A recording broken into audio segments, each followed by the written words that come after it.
le dis par expérience, hein. Les personnes qui des fois disent j'ai du mal à prendre la parole en public, en réalité, elles ont des problèmes des fois d'information et de connaissance. Parce que si vous prenez ces mêmes personnes, vous leur demandez comment s'appelle ton père, d'où vient-il, quelle est ton ethnie, tu as quel âge, comment tu t'appelles, où tu vis, la personne va vous répondre de façon très fluide, sans se tromper, sans hésiter.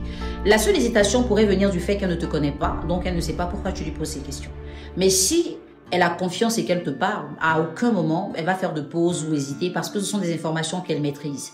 Dans le cas inverse, prends la même personne et puis pose-lui des questions sur le réchauffement climatique. Tu vas voir que son débit de parole va baisser, sa volonté de répondre va pratiquement disparaître, il n'y aura plus d'assurance, il n'y aura plus de fluidité parce qu'elle n'est pas informée sur le réchauffement climatique. C'est un terme dont elle entend parler. Elle sait que ça existe, mais ne sait pas grand-chose sur ça. Alors elle se dit, si quelqu'un me pose la question sur le réchauffement climatique, c'est que la personne a déjà des réponses.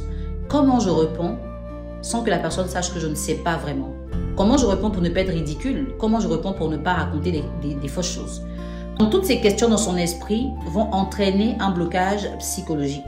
Ce blocage va se matérialiser par un stress. Et c'est ce stress-là qui va emmener la personne à faire les erreurs dont elle avait peur au départ.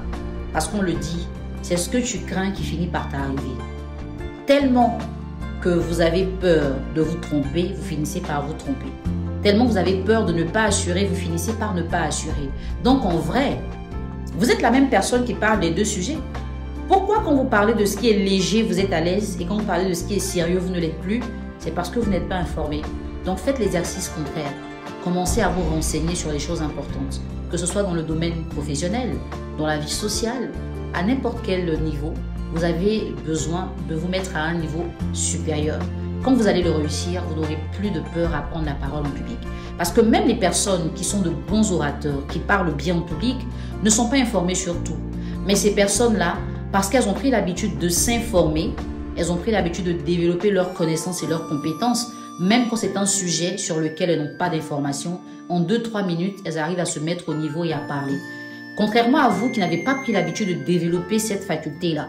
Du coup, tous les nouveaux mots vous stressent, tous les nouveaux sujets vous font paniquer et vous dites, quand je prends la parole, je suis devant après, je sais pas, j'hésite, j'ai peur. Non, c'est parce que tu ne connais pas. Parce que si tu connais, tu vas dire.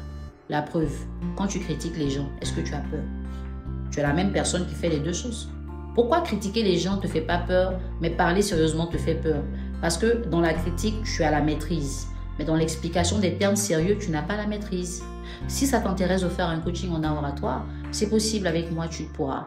Alors, tu vas recevoir 10 vidéos détaillées sur la prise de parole en public, les petites astuces, tout ce que tu dois savoir, en tout cas, en la matière. Et quand tu auras fini de regarder, pratiquer, donc en faisant tes exercices, tu pourras me retrouver dans un échange virtuel où on va approfondir ce que tu auras déjà reçu dans les vidéos. Mais les vidéos, tu les as à vie, hein.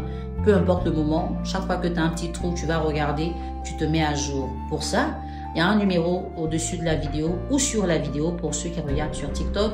Envoie un message WhatsApp. N'appelle pas, n'envoie pas de SMS. Envoie un message WhatsApp.